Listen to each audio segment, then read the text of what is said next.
Radio Massabielle, Parole d'évêque. Bonjour à tous, soyez les bienvenus dans Parole d'évêque, notre rendez-vous hebdomadaire avec le pasteur de notre diocèse, Monseigneur Philippe Guihougou. Bonjour. Bonjour Thierry, bonjour les auditeurs et auditrices de Radio Massabielle, bonjour tous ceux et celles qui nous suivent sur les réseaux sociaux. À la une cette semaine, Monseigneur, la publication de votre lettre pastorale de rentrée dont le titre est le suivant. Avec Jésus-Christ en Église, participons et témoignons. C'est notre feuille de route, ce à quoi vous nous invitez, ce à quoi vous invitez tout un chacun à l'entame de cette année pastorale. Oui, c'est l'invitation à démarrer une année avec cette thématique que j'ai pris le temps de réfléchir, y partager aussi avec le conseil épiscopal et qui m'ont aidé à ajuster cette lettre pour arriver notamment à ce titre avec Jésus-Christ. En Église, participons et témoignons, qui dit déjà un peu l'ensemble des choses. Le Christ au cœur de notre vie, en Église, et cette notion de participation et de témoignage, deux notions qui me sont chères. Ce message qui soutient et nourrit l'espérance s'inscrit bien entendu dans la dynamique jubilaire de l'année sainte qui s'achèvera en janvier prochain, rappelons-le. Oui, une dynamique jubilaire qui, en fait, c'est une belle dynamique, puisque rappelons que sur notre diocèse, il y a 9 lieux jubilaires, dont un lieu qui est tel que le CHU, mais aussi d'autres églises, et notamment les îles qui n'ont pas été oubliées, les autres îles du nord et du sud. Eh bien, cette année jubilaire est une année de grâce, puisque nous voyons que beaucoup de paroissiens tiennent à cœur de visiter les églises, de pèleriner. Donc, c'est vraiment une année où la dimension de l'espérance et de la foi se vit de façon forte au sein de notre diocèse. Très bien. Vous prônez une église de participation et de témoignage. Qu'entendez-vous par cela ? Voilà, tout d'abord, la notion de participation, je la tire de notre pape défunt, le pape François, qui a lancé un synode qui s'appelle le synode sur la synodalité. Et dans ce synode sur la synodalité, il a intitulé « Participation, communion et mission ». Et donc, comme je partageais avec les prêtres, les 2 dernières années, la première année où j'invitais à aller aux périphéries, il y avait la notion de la mission, qui était un des axes du synode. Et puis la deuxième année, j'ai insisté encore sur la mission, mais en pointant du doigt la nécessité de la communion. C'était pour aller plus loin en périphérie, mais dans une dimension de communion. Une manière de dire que nous ne pouvons pas aller vers les autres, comme je le disais très clairement, si nous-mêmes, nous ne vivons pas une communion en Christ, comme le Christ est uni au Père, et que nous sommes invités, nous aussi, à être unis les uns aux autres et en Christ. Et puis du coup, la troisième rampe de lancement, si j'ose dire, à la suite du synode sur la synodalité, la participation. Comment, en tant que baptisés, nous participons à la vie de l'Église. Autre point important mentionné dans votre lettre de rentrée pastorale, l'évangélisation par le biais notamment des réseaux sociaux. C'est un champ à explorer et à investir pour aller encore plus loin aux périphéries. Oui, l'évangélisation, puisque on dit que c'est le 6e continent, c'est une expression qui est utilisée pour dire que les réseaux sociaux est en soi-même un lieu où des hommes et des femmes rencontrent le Seigneur.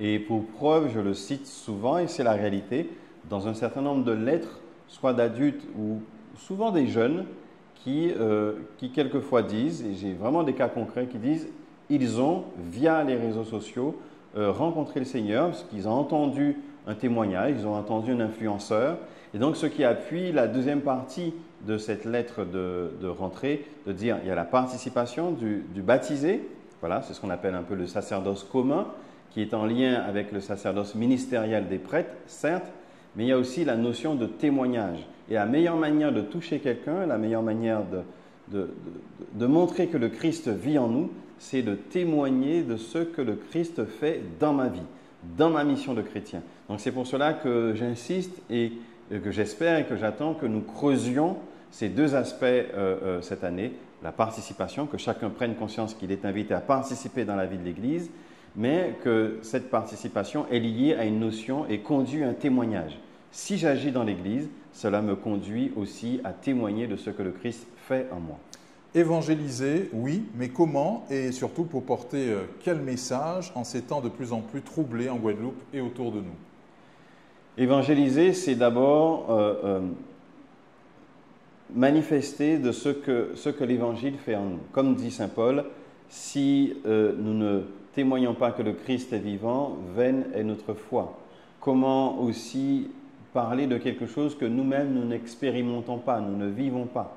Donc, l'évangélisation passe par à la fois un témoignage de vie, mais aussi par la parole. Je ne peux pas ne pas annoncer le Christ. Donc ce défi est lancé à notre société qui est en difficulté, notre société qui a des pertes de repères. Comment l'évangile est une boussole? Alors on peut utiliser, que du coup j'aime beaucoup grâce à l'année jubilaire, cette image de l'encre, cette image de la croix en forme d'encre que nous avons, que je peux même montrer. La croix, c'est cette thématique du jubilé, la croix qui est plantée et l'encre de dire la croix vient s'ancrer dans notre vie de façon solide.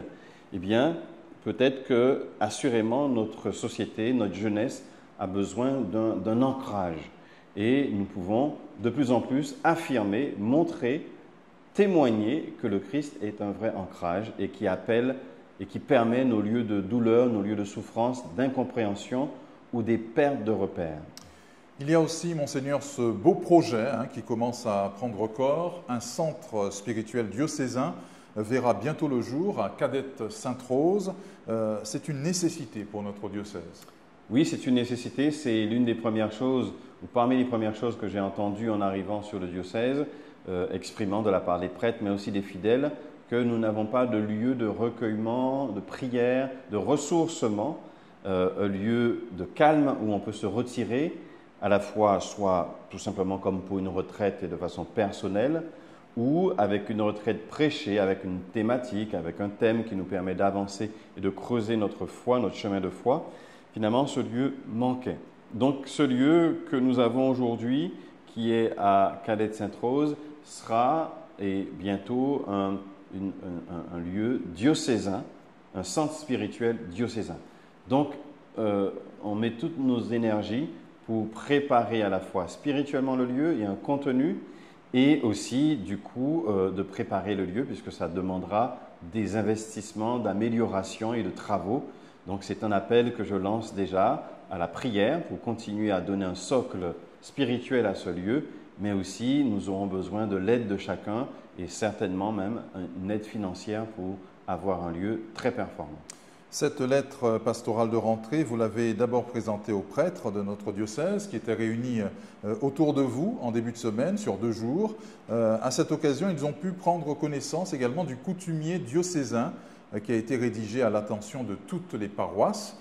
D'abord, de quoi s'agit-il, Monseigneur, et en quoi était-ce nécessaire? Le coutumier était nécessaire puisque, également, en arrivant sous le diocèse, il y a cette prise de conscience qu'il y a par les prédécesseurs des circulaires ou des décrets qui ont été faits, mais ces décrets, ces circulaires nécessitaient aussi d'être mis en commun et dans un bouquin, dans un livre qu'on appelle un coutumier, qui permet à la fois de ne pas chercher un peu à droite à gauche où se trouvent les décrets, et puis surtout, nous avons une spécificité du diocèse avec des prêtres qui viennent en tant que prêtres fidei donum, donc qui arrivent sur le diocèse et qui n'ont pas l'historique. Donc c'est indispensable de pouvoir remettre à la fois ce document aux prêtres qui arrivent, mais aussi aux prêtres qui sont là depuis plus longtemps, de se dire mais je veux telle information sur la structure, sur une décision de décret sur, par exemple, je sais pas, la question des pèlerinages, la question de l'accueil des prêtres, la question des baptêmes, etc., des funérailles. Donc tout un ensemble de règles qui permet en fait une harmonisation des pratiques. Voilà, c'est surtout cela, en rappelant que nous avons les mêmes règles, les mêmes décrets, les mêmes à mettre en application sur l'ensemble des paroisses, qui permet une harmonisation des pratiques et une plus grande lisibilité de la vie diocésaine. Donc ce décret, ce coutumier concerne les prêtres, les diacres, les religieuses, les acteurs en fait principaux de nos paroisses, qu'ils aient en main cette information et ce coutumier. Arrêtons-nous, Monseigneur, sur cette session de rentrée des prêtres qui s'est donc déroulée au CPSO mardi et mercredi dernier. C'est toujours un moment important, à plus d'un titre, pour démarrer l'année pastorale. Oui, c'est un moment important. C'est la rentrée des classes, si j'ose dire, pour les prêtres, pour l'évêque, pour le vicaire général. Et c'est surtout une dimension et que je vois et qui est beau de se retrouver. Parce que n'oublions pas qu'il y a une dimension d'archipel de notre diocèse qui fait que certains prêtres, parce qu'ils sont aux Saintes, parce qu'ils sont à Désirade, parce qu'ils sont à Margalante, parce qu'ils sont à Saint-Martin ou à Saint-Barthélemy, voient moins souvent les autres confrères. Donc il y a d'abord un côté rassemblement qu'on peut avoir un peu dans la cour d'école, donc on se retrouve ensemble. Et puis c'est surtout, ces 2 jours ont été à la fois de l'information, un aspect aussi plus spirituel ou d'approfondissement, ce que j'ai fait en développant la lettre pastorale sur quelques points théologiques avec les prêtres, et puis surtout pastoral, parce que nous donnons le calendrier de l'année et les points forts que nous allons vivre sur l'année. Donc c'est un peu une rampe de lancement, le fait de se rassembler, de prier ensemble. Nous avons célébré et nous avons même célébré la messe en mémoire du père Robert Blanchard, qui a été un moment fort pour réunir l'ensemble du presbytérium. Nous avons découvert également cette semaine les toutes dernières nominations et les nouveaux prêtres qui font leur arrivée au sein de notre diocèse ont été accueillis. Oui, les prêtres ont été accueillis. Nous avons à peu près presque autour de 70 prêtres, un petit 70 prêtres sur le diocèse. Et parmi ces 70 prêtres, il y a ce qu'on appelle des prêtres fidei-donum pour la foi, qui viennent pour la foi, c'est-à-dire pour faire grandir la foi au sein de notre diocèse, eux-mêmes arrivant avec une vie d'église et qui vont recevoir aussi de cette culture et de cette vie d'église dans notre département, dans notre diocèse. Et donc, il y a 5 ou 6 prêtres, nouveaux prêtres qui arrivent. Nous les avons accueillis, il y en a encore 1 ou 2 qui vont arriver. Et donc, c'est une manière, et ça tombe très bien, d'incorporation au presbytérium du diocèse de Guadeloupe. Alors, que dites-vous aux fidèles, Monseigneur, qui auront à accueillir ces nouveaux prêtres fraîchement arrivés chez nous? Oui, tout à fait, de bien les accueillir, tout simplement, de leur souhaiter la bienvenue, parce qu'on le sait bien, quand on arrive quelque part, on n'a pas les repères, on n'a pas les marques, et donc de ne pas hésiter à les prendre par la main pour leur montrer un peu ce qu'est la vie de l'Église. Quelquefois, certains quittent pour la première fois leur diocèse, donc tout simplement apprendre aussi comment on vit aussi chez nous. Donc, faites un bon accueil à ces prêtres, mieux sera l'accueil, eh bien, plus rapidement ces prêtres seront au service de notre diocèse. L'actualité de notre Église catholique en Guadeloupe, c'est aussi la vague des installations des nouveaux curés, justement, nommés dans nos paroisses. Ce week-end, ce sera le cas pour le père Rémi Siouré à Trois-Rivières et pour le père Norbert Thibault à Capesterre-Belle-Eau. Voilà, c'est le rythme habituel des débuts d'année où on nomme soit des administrateurs, ce qu'on appelle un administrateur ou un curé. L'administrateur, c'est souvent parce qu'il arrive, soit qu'il vient d'arriver sur le diocèse.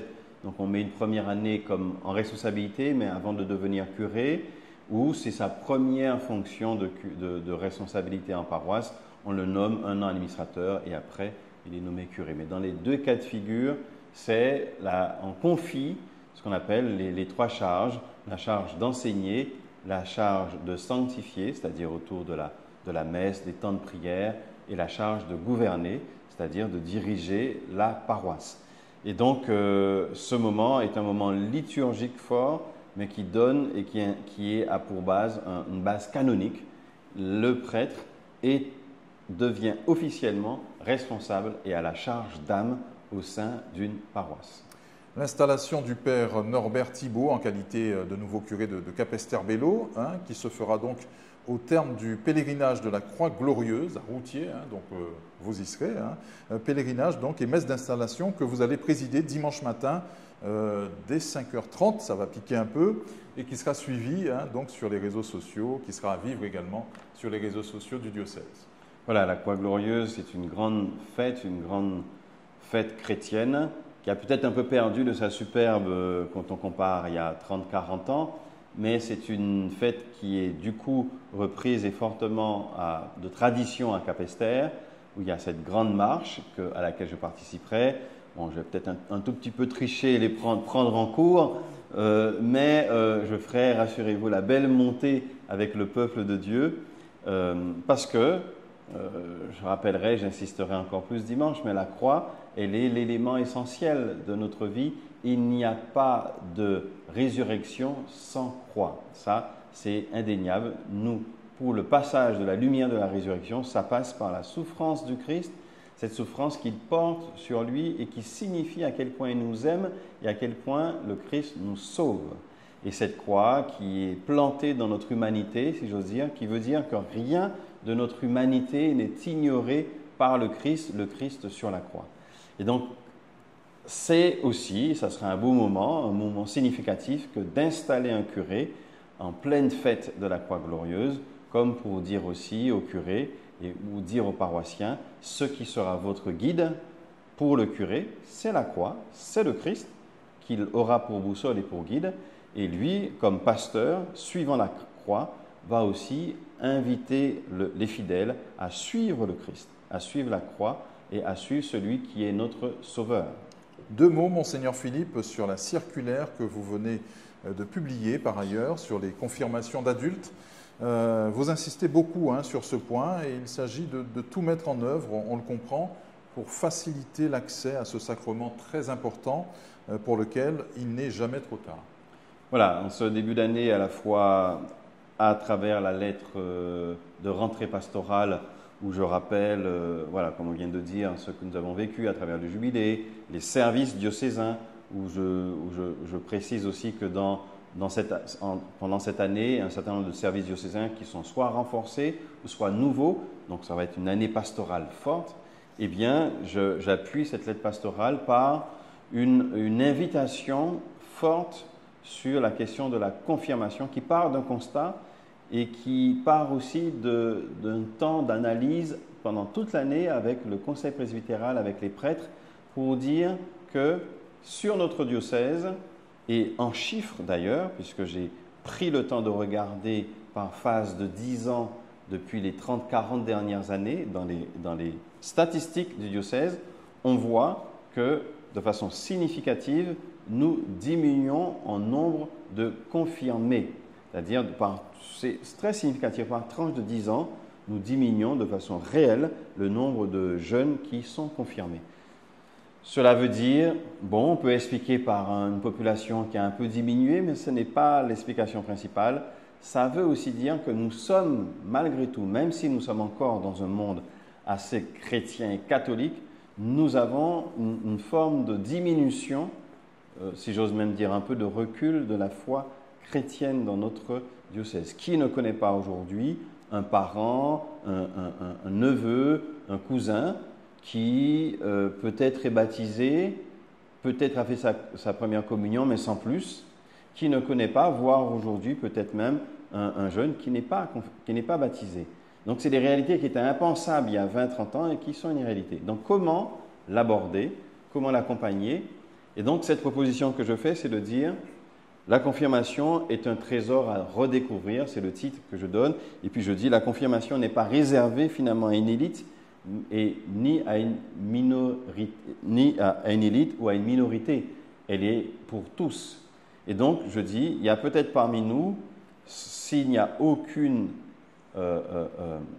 contrainte canonique, empêchement canonique, eh bien, un adulte qui, pour plusieurs raisons, parce qu'il a déménagé, parce qu'il a eu un moment difficile de sa vie, a fait sa communion mais n'a pas été jusqu'à la confirmation, pastoralement, le pasteur de l'église de Guadeloupe, avec les prêtres, les invite à reprendre la route de l'église. Alors, ce n'est pas qu'une question de sacrement. Ce qui se passe souvent, quand on se prépare un sacrement, on découvre la parole, on découvre l'évangile.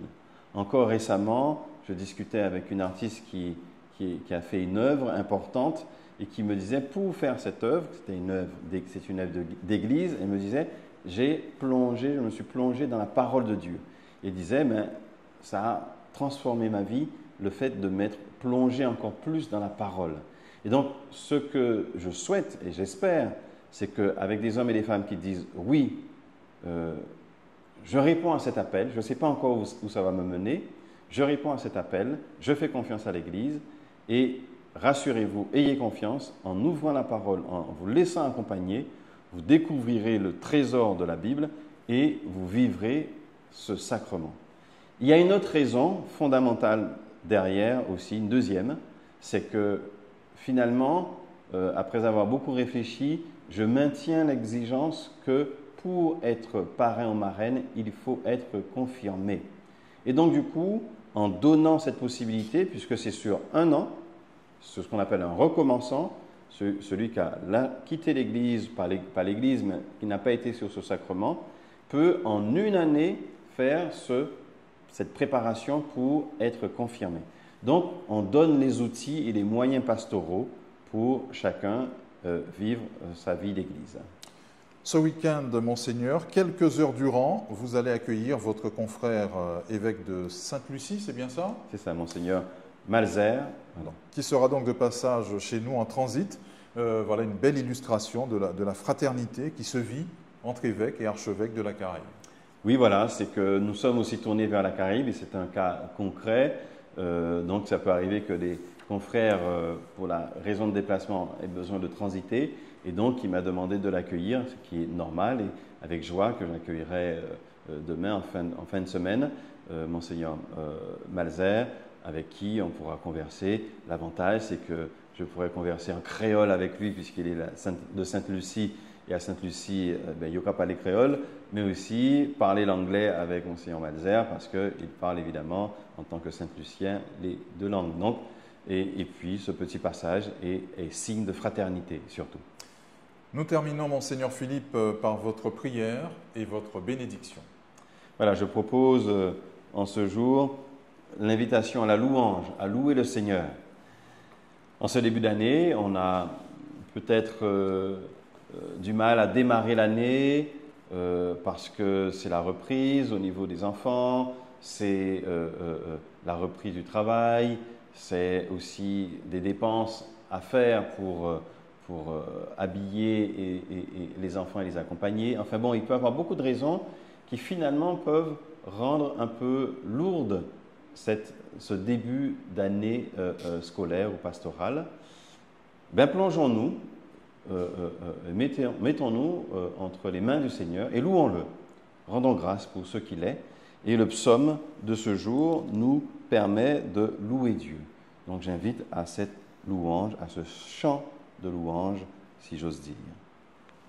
Au nom du Père et du Fils et du Saint-Esprit. Amen. Du psaume 150. Louez Dieu dans son temple saint, louez-le au ciel de sa puissance, louez-le par ses actions éclatantes, louez-le selon sa grandeur, louez-le en sonnant du cor, louez-le sous la harpe et la cithare, louez-le par les cordes et les flûtes, louez-le par la danse et le tambour, louez-le par les cymbales sonores, louez-le par les cymbales triomphantes, et que tout être vivant chante louange au Seigneur. Et que Dieu vous bénisse, lui qui est Père et Fils et Saint-Esprit. Amen.